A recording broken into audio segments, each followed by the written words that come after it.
What happens when we're dealing with people? We need to decide for ourselves, what kind of environment do I want to create? What kind of environment do I want to create in my workplace? What kind of environment do I want to create for the customers that I deal with? Because all of us have had a job where we have said, you could not pay me enough to stay in this organization. That means it's not about the money. Because truly, we could not be paid enough for some jobs to be able to stay there. I want you to think about all the jobs that you've ever had.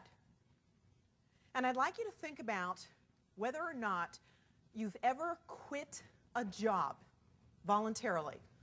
Not where there was a layoff or something of that nature, but where you quit and you said, I'm going to work someplace else.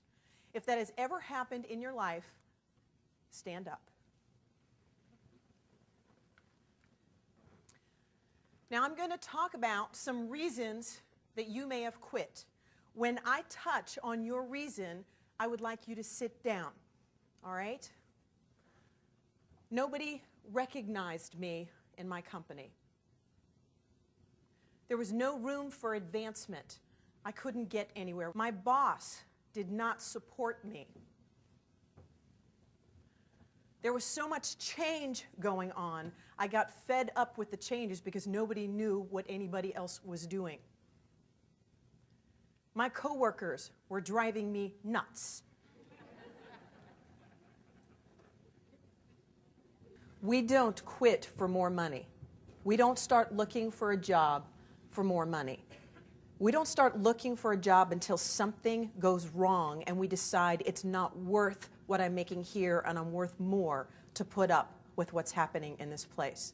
If I've just named your reason now, have a seat. Most of us, money is the reason I'm leaving this organization. I can get paid more someplace else. When we leave a job, we tell human resources, why are you leaving? Well, I'm leaving because I can get paid more. I'm leaving because I got a better opportunity. That's what we're going to, but that's not the reason we're leaving.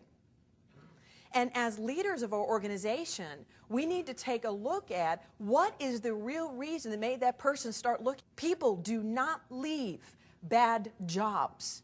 People leave bad environments. I mentioned when I started out that people don't quit bad jobs, they quit bad environments. Every time an employee gets a paycheck, there's 2 meters on the paycheck.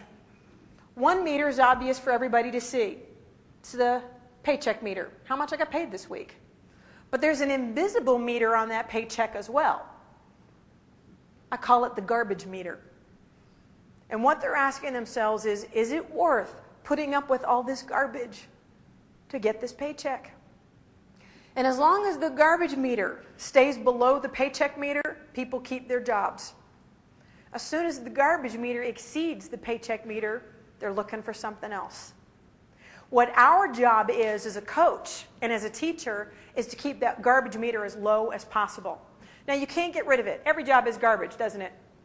Every job has parts of it that we just don't like, we prefer not to do. You can't get rid of those things. You know, people ask me, well, how about your job? Your job looks like a lot of fun. It's like, well, yeah, if you like being in over 200 cities a year that you don't get to see, then it's a lot of fun. No, I live for this part, but the other part, it's got some garbage with it. You know, airlines cancel my flights and don't care. That's tough. But what I do is work at keeping the rest of the garbage as low as possible.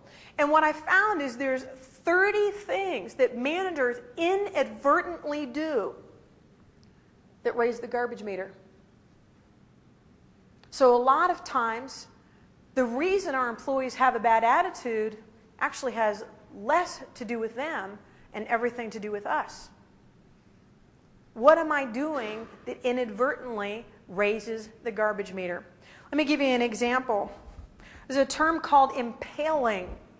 Impaling is when you give people responsibility to do something. I want you to go out and do X. And then you follow it up with, but don't do it until you get my approval. My intention as a manager, to make sure they don't mess up, to make sure that we don't lose a customer, to make sure a project doesn't go wrong.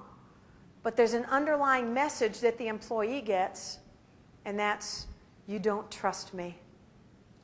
And when I'm saying to them that I don't trust them, what starts to go through their head is, maybe I shouldn't trust you either.